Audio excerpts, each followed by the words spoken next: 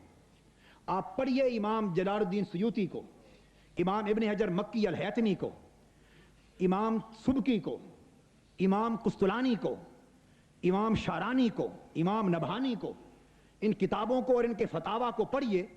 اور امام نبھانی نے پوری اتنی ضخیم کتاب جمع کی علامہ ابن تیمیہ کی گمراہیوں پر، ضلالات پر، اتنے سخت فتوے لگائے ہیں علامہ ابن تیمیہ پر، اتنے سخت، مثلا اس طرح کے کہ انہوں نے حضور علیہ السلام کی بقول ان کے کہ انہوں نے کہا کہ جو حضور علیہ السلام کے مزار اقدس کی زیارت کی نیت کے لیے جائے، اس نیت سے سفر کرنا حرام ہے۔ بتا رہا ہوں کتنے اختلافات رہتے ہیں کہ جو زیارت رسول، مزار رسول صلی اللہ علیہ وسلم کی نیت کے لیے سفر کرے وہ سفر حرام ہے، اس پر گرفت کی، فتوے دیے۔ طلاق ثلاثہ پر عجیب اختلاف ہوا، اللہ پاک کی تنزیہ اور تشبیہ اور نزول علی السماء دنیا کے مسئلے پر گرفت کی، کفر تک کے فتوے لگائے بعضوں میں، مگر باوجود اس کے انہوں نے فتوے بھی لگائے، گرفت بھی کی، اور کتابوں میں جہاں نام لکھا شیخ الاسلام ابن تیمیہ۔ یہ شیوہ علم سمجھا رہا ہوں کہ طریقہ ادب حیا لحاظ کا اس طرح ہوتا ہے علم میں، فتوے بھی لگائے اور ساتھ لکھا شیخ الاسلام ابن تیمیہ یقول ہاکذا، رد بھی کیا مگر نام بھی احترام سے لیا۔ یہ شیوہ علم ہے۔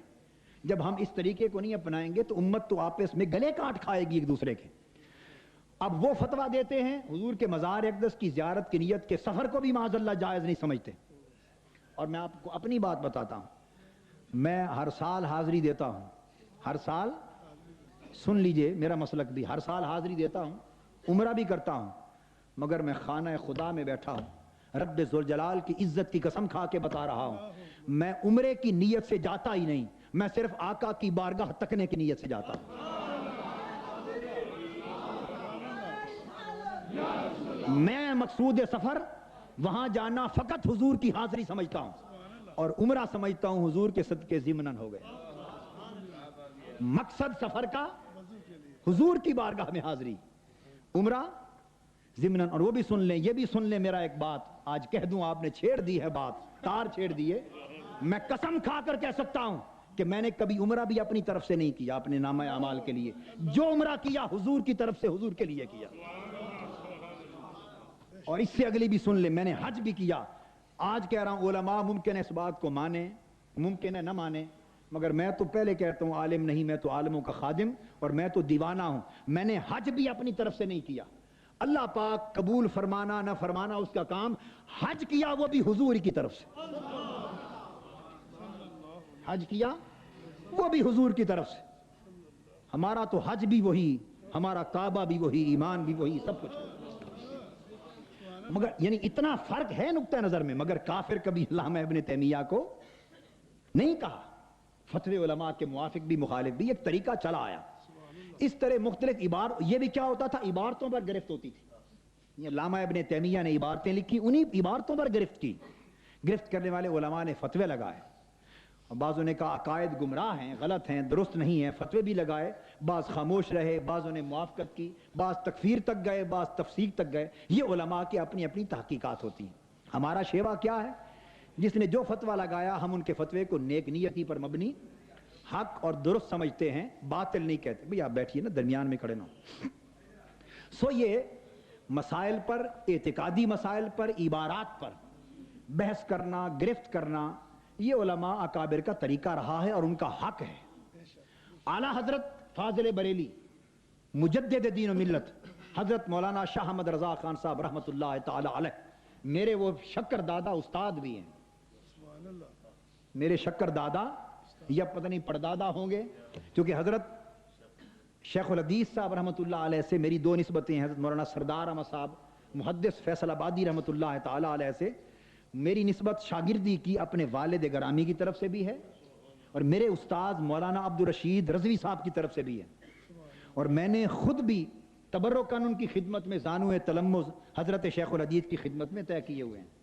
آپ نے حضرت مولانا ضیاء الدین مدنی صاحب کا نام لیا، میں نے سن 63 میں اپنے علوم دینیہ کی تعلیم کی بسم اللہ، کیا بسم اللہ بھی مدینہ پاک میں حضرت مولانا ضیاء الدین مدنی کے پاس کی تھی رحمۃ اللہ تعالی علیہ۔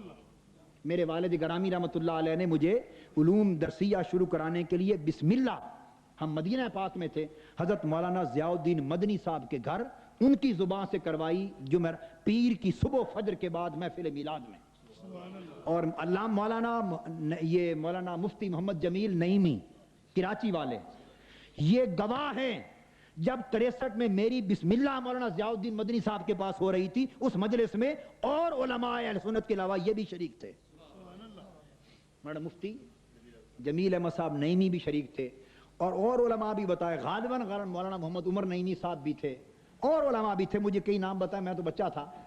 مقصد یہ بتا یہ رہا ہوں کہ ہماری نسبتیں شیخ الحدیث رحمۃ اللہ علیہ اعلیٰ حضرت کے سلسلہ تلمذ میں، بتانا یہ چاہتا ہوں، ہم یہ ہمارے اکابر ہیں، اساتذہ ہیں، نسبتوں پہ ہمیں فخر ہے، ہم ان کے خوشہ چین ہیں، اور میں نے عمر بھر اعلیٰ حضرت کی کتب سے استفادہ کیا ہے، اور میں خانہ خدا میں بتا رہا ہوں، مسجد میں بعض اصولی اور فقہی علمی مسائل پر، بعض اصولی علمی اور فقہی مسائل پر اعلیٰ حضرت کی تحقیقات میں سے وہ کچھ نظم اور وہ چیزیں میں نے پائی ہیں جو 400-500 سال تک کے علماء کی کتابوں میں نہیں ملا، وہ ان میں سے ملا ہے، ان کا بہت بڑا مقام و مرتبہ ہے، اس پر میری کتابیں پڑھیں، اعلیٰ حضرت کے اوپر میں نے کتابیں لکھی ہیں، اعلیٰ حضرت کے علمی نظم پر، کنز الایمان کے فنی محاسن پر تصنیف ہے میری، انٹرویو ہیں، وہ پڑھیں، اللہ کا فضل ہے۔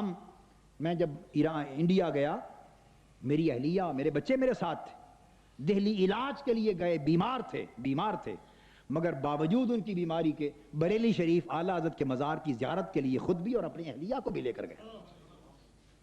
یہ مت کوئی سمجھے کہ اسی کا تعلق ہے اعلیٰ حضرت کے ساتھ، کوئی ٹھیکیدار نہیں ہے سنیت کا، اعلیٰ حضرت کا اور اعلیٰ حضرت کے علوم اور فیضان کا کوئی ایک ٹھیکیدار نہیں۔ ہر وہ شخص اور اہل سنت جس نے اس طریقے علم سے، اس سلسلے سے خوشہ چینی کی ہے، ایک ریزہ اور ذرہ بھی لیا ہے، اس کا بھی اتنا ہی تعلق ہے جس طرح کسی اور کا تعلق ہے۔ سمجھانا چاہتا ہوں، یہ نیاز مندی اور اعلیٰ حضرت کے مزار اقدس کی چادر اتار کر میرے گلے میں ڈالی گئی، دستار بندی کرائی گئی۔ خیر یہ تو جدا باتیں ہیں، اور میں یہاں تک بھی آج بتا دینا چاہتا ہوں کہ کوئی کہے جی اعلیٰ حضرت کے مسئلے کو نہیں مانتے، یہ کیا ایک شوشہ وسوسہ لوگوں کے ذہنوں میں ڈال رکھا ہے آپ لوگوں نے۔ میں خانہ خدا میں بیٹھا بتا رہا ہوں، خانہ، اور جھوٹ بولنے والے پر اللہ کی لعنت ہے، اور اللہ کے رسول کی لعنت، اور تمام ملائکہ کی لعنت، اور قیامت تک تمام اہل ایمان کی لعنت۔ وہ جہنمی ہے جو جھوٹ بولے۔ میں خانہ خدا میں ایک بات بتا رہا ہوں اپنے عزیز کے لیے اور ان بھائیوں کے لیے جو سمجھتے ہیں کہ شاید طاہر القادری صاحب کو اعلیٰ حضرت کو نہیں مانتے، ان کی غلط فہمی دور کرنے کے لیے میں نے یہ قسم کھائی ہے، اللہ اور اللہ کے رسول کی عزت و حرمت کی قسم۔ آپ کو بتائیں، اعلیٰ حضرت کی شفقتیں، اعلیٰ حضرت کی نہ صرف یہ کہ ہم خادم اور نیاز مند ہیں، ان کی شفقتوں کا سایہ بھی ہر وقت سر پہ رہتا ہے، ان کی توجہات رہتی ہیں، ان کا فیض اس تحریک میں شامل ہے۔ اور میں نے اس لیے قسم کھا کے بتائی جو قسم کھائی اللہ اور اس کے رسول کی عزت کی قسم، اور جھوٹ بولنے والے پر لعنت اور وہ جہنمی۔ میں آپ کو یہ ایک خواب کا واقعہ ہے، مگر میں آج آپ کو بتا دیتا ہوں۔ آج سے کئی سال پہلے کی بات ہے، مجھے درد گردہ ہوئی، میں سمن آباد میں تھا، مکان میں رہائش پذیر تھا۔ آج بتا رہا ہوں، یہ بات آپ سب کہیں گے کہ کبھی آپ نے نہیں، نہ کبھی سنائی کسی کو، یعنی قریب حلقے کو بتائی، قریبی حلقے کو علم ہے، مگر نہ کبھی عام سنائی، نہ کبھی لکھی، نہ ضرورت اور نہ ضرورت ہے ہم یہ اڑاتے پھریں۔ آپ نے آج بات چھیڑی ہے تو میں بطور ریکارڈ کے بتا رہا ہوں تاکہ دنیا بھر میں لوگ اس کو بے شک جانیں۔ درد گردہ ہوئی، اور بڑی شدید درد گردہ ہوئی۔ ایک بار ہوئی جب میں لا کالج ہاسٹل میں وارڈن تھا، یہ دوسری بار ہوئی جب میں سمن آباد کے مکان میں تھا، اس وقت کی بات کر رہا ہوں۔ 3 دن تڑپتا رہا بڑی شدید درد گردہ سے، نہایت کمزوری اور نکاہت ہو گئی، نہایت کمزوری اور نکاہت ہو گئی۔ اور ان دنوں شادمان میں میرے درس قرآن اور درس تصوف ہوتے تھے، اور 3-4 دن باقی رہ گئے، غالباً درس قرآن ہونا تھا یا درس تصوف ہونا تھا، اب یہ یاد نہیں، درس قرآن یا درس تصوف کی کوئی تاریخ تھی۔ 3-4 دن رہ گئے تھے، درس تصوف ہونا تھا۔ آپ کو پتہ ہے اس واقعے کا؟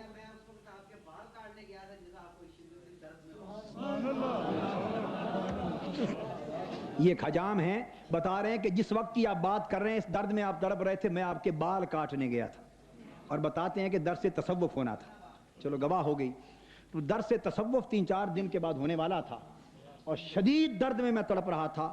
میں نے دوائی منگوائی، یہ اندرون لوہاری ہے نا، اندرون لوہاری، اس میں کوئی دکاندار ہے، اس کے پاس کہتے ہیں کو پڑیا وغیرہ، وہ منگوائی کسی کو بھیج کر، میں نے پڑیا دوائیاں بھی نہیں، خیر سے آرام آیا۔ مگر جب تکلیف کی شدت تھی تو زندگی میں پہلی بار مجھے خواب میں اعلیٰ حضرت نے اپنی زیارت کا شرف بخشا۔ اس درد گردہ میں، شدت میں جب تڑپ رہا تھا، پہلی بار زندگی میں کرم کیا، اور خواب میں اپنی زیارت اور اپنی شفقت سے نوازا۔ اور میں نے خواب دیکھا کہ میں کہیں گھر سے باہر گیا ہوں، اور مجھے کسی نے باہر بتایا ہے کہ تم باہر پھر رہے ہو، اور اعلیٰ حضرت تمہاری عیادت فرمانے کے لیے تشریف لائے ہوئے ہیں، گھر میں بیٹھے۔ میں دوڑا گھر آیا ہوں تکلیف میں، اعلیٰ حضرت چارپائی پہ تشریف فرما ہے، حضرت مولانا شاہ احمد رضا خان صاحب رحمۃ اللہ تعالی علیہ قدس السر العزیز تشریف فرما ہے، اور آپ نے سفید احرام باندھا ہوا ہے، سفید احرام، اوپر بھی جس طرح احرام ہوتا ہے نیچے اس لباس میں۔ یہ لباس بھی ان کی شان بتا رہی ہے کہ کیا شان ہے، یعنی روح ان کی گویا ہر وقت ہمہ وقت احرام میں ہے، یہ مقام روحانی۔ اس حالت میں میں آیا، اعلیٰ حضرت اٹھ کھڑے ہوئے اور مجھے اپنے سینہ مبارک سے لگایا۔ میں نے عرض کیا حضرت آپ نے کیوں تکلیف فرمائی؟ تو آپ نے فرمایا بیٹا، یہ جو بھی شفقت بھرا کلمہ ارشاد فرمایا تمہیں بہت تکلیف تھی، ہمیں اطلاع ملی، ہم تمہاری عیادت کرنے کے لیے آئے ہیں، تمہاری طبیعت اور مزاج پرسی کے لیے میں آیا ہوں۔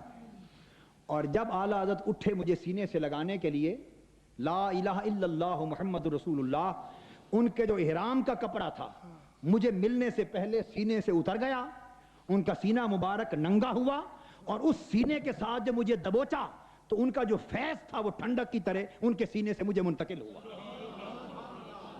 وہ کپڑا درمیان سے ہٹ گیا۔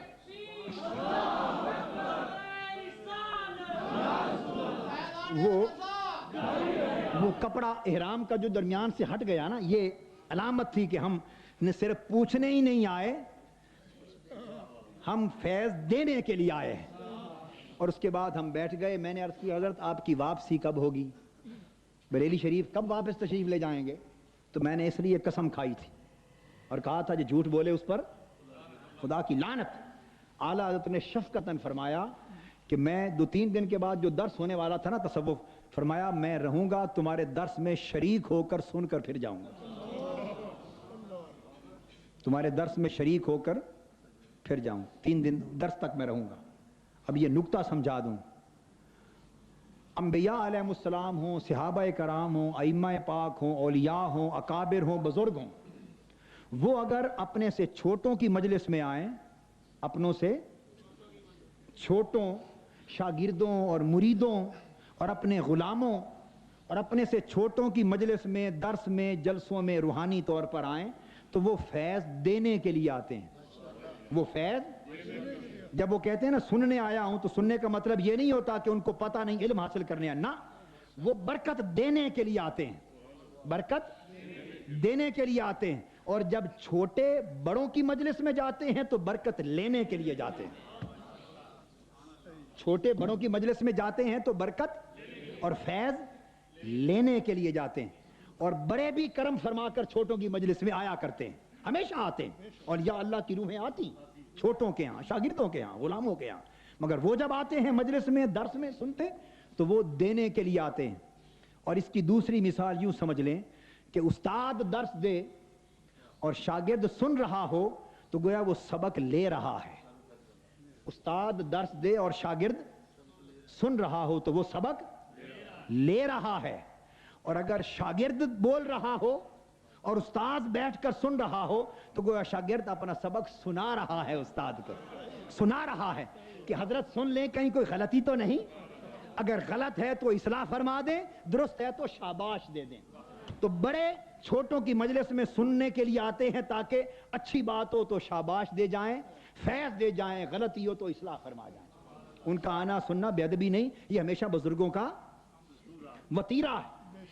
حضور علیہ السلام صحابہ غلاموں کی مجلس میں بھی حضور بھی جاتے، غلاموں کی مجلس میں، تاکہ وہ خوش ہو جائیں، اور صحابہ حضور کی مجلس میں بھی حاضر ہوتے۔ تو یہ ایک نظام بڑوں کا چھوٹوں پر کرم اس طرح دونوں طریقوں سے چلتا ہے، کبھی بلا کر کبھی جا کر۔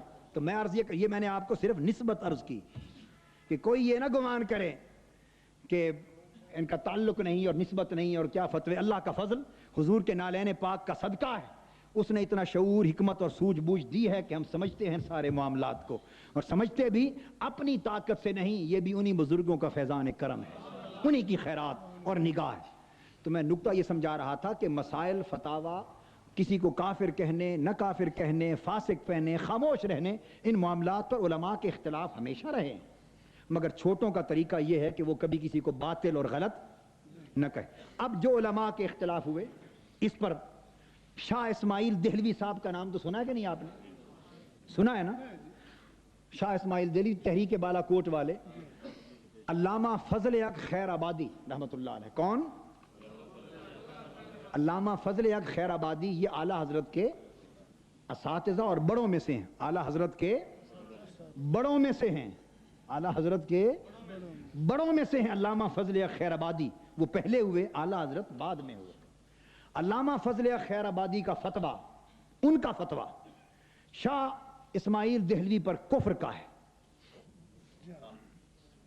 علامہ فضل حق خیر آبادی شاہ اسماعیل دہلوی کو، اس کے اسباب ہیں، ہم دلائل میں نہیں جا رہا، میں آپ کو صرف تاریخ سمجھا رہا ہوں اور مسئلے کی حکمت نکتہ۔ انہوں نے کفر کا فتویٰ لگایا ہے، اور اعلیٰ حضرت نے شاہ اسماعیل دہلوی کے اوپر گرفت کر کے کفر کے وجوہ بیان کیے ہیں، وجوہ لزوم بیان کیا ہے، 70 وجوہ بیان کیے ہیں، مگر ان کے کفر کے فتوے ہونے کے باوجود خود ان پر کفر کا فتویٰ نہیں لگایا۔ علامہ فضل حق خیر آبادی نے شاہ اسماعیل دہلوی کو فتویٰ کافر کہا، اور اعلیٰ حضرت جو ان سے چھوٹے، ان کے تلامذہ میں سے، انہوں نے کافر کا فتویٰ سکوت فرمایا۔ تو بولیے علامہ فضل حق خیر آبادی کو اہل سنت سے خارج کریں گے یا اعلیٰ حضرت کو خارج کریں گے؟ انہوں نے کافر کا فتویٰ دیا، انہوں نے خاموشی اختیار کی۔ وجوہ آپ کا حق نہیں ہے بیٹے، بس آپ خاموش۔ اب اگر بولیں گے تو پھر کوئی آدمی آپ سے ممکن ہے زیادتی کرے، پھر آپ کہیں گے جی ایسی بات ہو گئی، آپ کا ٹائم ختم ہو گیا، اب میں گفتگو کر رہا ہوں، آپ کو ان چیزوں کا نہیں علم, آپ نے سوال کرنا تھا, جتنی دیر کیا میں خاموش بیٹھا رہا ہوں. اب کوئی بولنے کی اجازت جواب کے دوران آپ کو نہیں ہوگی, تماشا مت بنائیں. تو میں یہ عرض کر رہا تھا کہ انہوں نے وجوہ کفر کے بیان کیے, لزوم بیان کیے. بیٹے آپ نے تو پتہ نہیں کیا پڑھا, یہ تو علماء اور اساتذہ اور اہل فن اور اہل علم بیٹھے ہیں سامنے, سارے اساتذہ بیٹھے ہیں. وجوہ جی ہاں بیان کیے مگر فتویٰ کفر کا نہیں لگایا. تو ہم کیا کرتے ہیں, ہم علامہ فضل خیر آبادی نے فتویٰ دیا, ہم اس کے بھی خلاف نہیں, درست سمجھتے ہیں تحقیق. اعلیٰ حضرت خاموش رہے, ہم اس کے بھی خلاف نہیں, درست. یہ طریقہ ہے. اب آپ نے جو جن علماء دیوبند کے کفر کے فتوے اعلیٰ حضرت اور بعض دیگر اکابر علماء کے حوالے سے بیان کیے, سن لیں, اس میں شک نہیں اعلیٰ حضرت نے تحقیق کی, مگر یاد رکھیں اعلیٰ حضرت نے یوں ہی شروع سے فتویٰ نہیں لگا دیا. وہ ان کے ہم اثر تھے, ہم زمانہ تھے, ان کی عبارتوں پر گرفت کی, ان کو خطوط لکھے, پھر خطوط لکھے, اشتہار بھیجے, رابطہ کیا, توبہ کے لیے کہا, اتمام حجت کیا. اعلیٰ حضرت کو جب اپنی تحقیق اور پوری دیانت کی بنا پر اطمینان ہوا علی وجہ تحقیق اور علی وجہ دیانت, انہوں نے کفر کا فتویٰ لگایا. وہ محقق ہیں, وہ مفتی ہیں, وہ عالم ہیں, ہم ان کو ان کے فتوے میں ان کی دیانت, ان کی نیک نیتی پر اعتقاد کرتے ہیں. انہوں نے فتویٰ کفر کا لگایا, وہ اپنے فتوے لگانے میں, حق بجانے میں انہوں نے پوری تحقیق کی, حق ادا کیا. ہم ان کے فتوے کو غلط نہیں کہتے, مگر یہ اسی طرح کی بات جس طرح علامہ فضل خیر آبادی نے اپنے دور میں لگایا, مگر اعلیٰ حضرت کا دور بعد کا دور تھا, چونکہ بالمشافہ ملاقات نہیں ہوئی, لزوم ہوا, خاموش رہے. وہ اعلیٰ حضرت کے دور میں علماء تھے, عبارتوں پر گرفت کی, اعلیٰ حضرت نے تحقیق فرمائی, فتویٰ لگایا. ہم ان فتوے کو حق سمجھتے ہیں, اختلاف نہیں کیا, ان سے مکالمہ نہیں کیا, ان کی بات نہیں سنی. ہم میں سے جو ان کے اعلیٰ حضرت کے ماننے والے علماء ہیں, ان کے لیے بھی اسی طرح دونوں راستے ہیں. اعلیٰ حضرت کے فتوے کو باطل نہ سمجھا جائے, مگر جس کی طبیعت چاہے وہ اسی طرح کفر کے فتوے کے مطابق کفر کا فتویٰ دے, جس کی طبیعت چاہے وہ دیگر علماء کی طرح سکوت اور خاموشی اختیار کرے. دونوں راستے ہیں. جہاں علماء اہل سنت میں سے جن کے نام ان ہمارے بھائی نے گنے بعضوں کے, جہاں انہوں نے سنیے, جہاں انہوں نے بعض ان علماء پر فتویٰ لگایا ہے کفر کا, وہاں یہ بھی بتا دوں کہ اہل سنت ہی کے وہ علماء اور اکابر ہیں جنہوں نے فتویٰ کفر کا نہیں لگایا, خاموشی اختیار کی. تو دونوں راستے موجود ہیں, اور میں یہ کہہ رہا ہوں کہ دونوں راستے درست. جس پر آپ کی طبیعت, آپ کی تحقیق, آپ کا علمی ذوق چاہے عمل کر لیں, کوئی غلط نہیں. اعلیٰ حضرت اور بعض علماء نے جب لگایا فتویٰ کفر کا, ادھر حضرت پیر مہر علی شاہ صاحب رحمۃ اللہ علیہ, انہوں نے ان پر کفر کا فتویٰ نہیں لگایا, خاموشی اختیار کی. ان پر عبارتیں پیش کی گئیں, انہی علماء دیوبند کی, مگر باوجود اس کے حضرت پیر مہر علی شاہ صاحب رحمۃ اللہ علیہ انہوں نے کفر کا فتویٰ نہیں لگایا, خاموش رہے.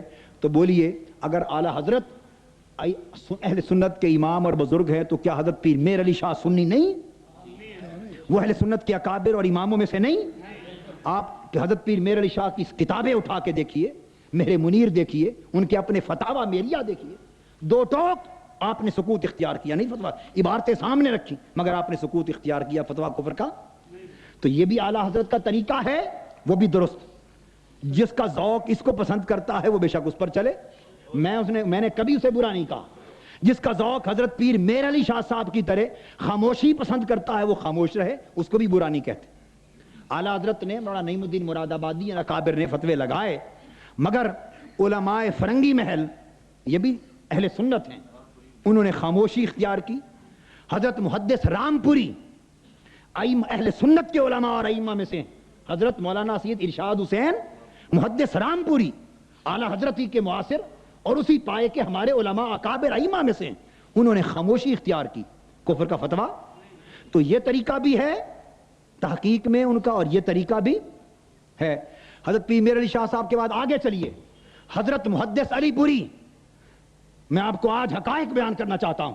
حضرت پیر سید جماعت علی شاہ صاحب محدث علی پوری, انہوں نے خاموشی اختیار کی, کفر کا فتویٰ نام لے کر نہیں لگایا. آج ان کی اولاد موجود ہے علی پور شریف, کل جا کر پوچھ لیں ان سے, اور ان کی تصانیف موجود ہیں. حضرت پیر سید جماعت علی شاہ صاحب محدث علی پوری نے کفر کا فتویٰ, سو ہمارے نزدیک ان کا طریقہ بھی درست ہے اور تو کیا حضرت پیر جماعت علی شاہ صاحب محدث علی پوری کو سنیوں سے خارج کر دیں گے؟ کہ اعلیٰ حضرت نے فتویٰ کفر کا لگایا ہے تو انہوں نے نہیں لگایا تو سنیوں سے خارج ہو گئے؟ اگر طاہر القادری اس خاموشی کی وجہ سے اگر وہ سنیوں سے خارج ہوتا ہے تو طاہر القادری سے پہلے حضرت پیر میر علی شاہ صاحب کو نکالیں سنیوں سے، حضرت محدث علی پوری پیر جماعت علی شاہ صاحب کو نکالیں، اور یہ جرت کوئی بائی کا لال نہیں کر سکتا۔ دونوں طریقے مولانا حامد علی خان صاحب ملتان والے بے تاج بادشاہ، مولانا حضرت علامہ سید احمد سعید شاہ صاحب کاظمی رحمۃ اللہ علیہ میرے استاد ہیں، انہوں نے اگر فتویٰ کفر کا دیا ہے تو میں نے کب کہا ہے کہ غلط دیا؟ میں نے زندگی میں کبھی نہیں کہا، میں تو اب بھی دہرا رہا ہوں۔ جنہوں نے تکفیر کی انہوں نے علی وجہ تحقیق کی، دیانت پر مبنی کی، وہ حق ہے ان کی تحقیق، وہ مفتی ہیں، عالم ہیں، ان کا فرض ہے، ان کا فتویٰ دیا درست، مگر ساتھ مولانا حامد علی خان رحمۃ اللہ علیہ اسی ملتان میں انہوں نے خاموشی اختیار کی، فتویٰ نہیں دیا۔ یہ حضرت شیخ الاسلام خواجہ قمر الدین سیالوی رحمۃ اللہ علیہ فتویٰ تکفیر کا نہیں دیا، خاموشی رہی۔ وہ کیا حضرت شیخ الاسلام خواجہ قمر الدین سیالوی کو نکال سکتے ہیں سنیت سے؟ وہ فتویٰ بھی درست، یہ فتویٰ بھی درست۔ اس سے آگے چلیے، اور پیر کرم شاہ صاحب آج زندہ بیٹھے ہیں، مولانا پیر کرم شاہ صاحب بیرے والے، ہزارہ علماء کے استاد، وہ نام لے کر تکفیر کے قائل نہیں ہیں، آج بھی وہ کفر کا فتویٰ نہیں لگاتے، خاموش ہیں۔ ہمارے نزدیک وہ بھی واجب الاحترام، دوسرے بھی واجب الاحترام، علامہ کاظمی صاحب بھی واجب الاحترام، پیر کرم شاہ صاحب بھی واجب الاحترام، حضرت شیخ الاسلام خواجہ قمر الدین سیالوی بھی واجب الاحترام، پیر جماعت علی شاہ صاحب بھی واجب الاحترام، پیر میر علی شاہ صاحب بھی، اعلیٰ حضرت بھی نہیں۔ ہمارا طریقہ سن لیں، یہ میں نے آپ کو بات ساری سمجھا دی کہ طاہر القادری نے کبھی اعلیٰ حضرت کی تکفیر والے فتوے کو باطل یا غلط نہ کہا ہے نہ سمجھا ہے، اور آج تک جتنے علماء اگر تکفیر کرتے ہیں تو میں نے کسی کو باطل نہیں کہا۔ یہ تحقیق ہے اور علمی ذوق ہے، اور ان کی تحقیق اور دیانت پر مبنی ہے، ان کا فتویٰ لگانا حق ہے، مگر ہمیشہ طریقہ یہ ہے کہ دونوں طریقے ہیں، جہاں علماء اہل سنت میں سے یہ ہیں وہاں علماء اہل سنت میں سے ہی خاموشی اور سکوت اختیار کرنے والے بھی ہیں۔ تو جس کا ذوق علمی اور طبیعت چاہے وہ خاموشی اختیار کرے، جس کا ذوق علمی تحقیق چاہے تکفیر کرے، یہ بھی اہل سنت ہی کے اکابر کا طریقہ ہے، اور یہ بھی اہل سنت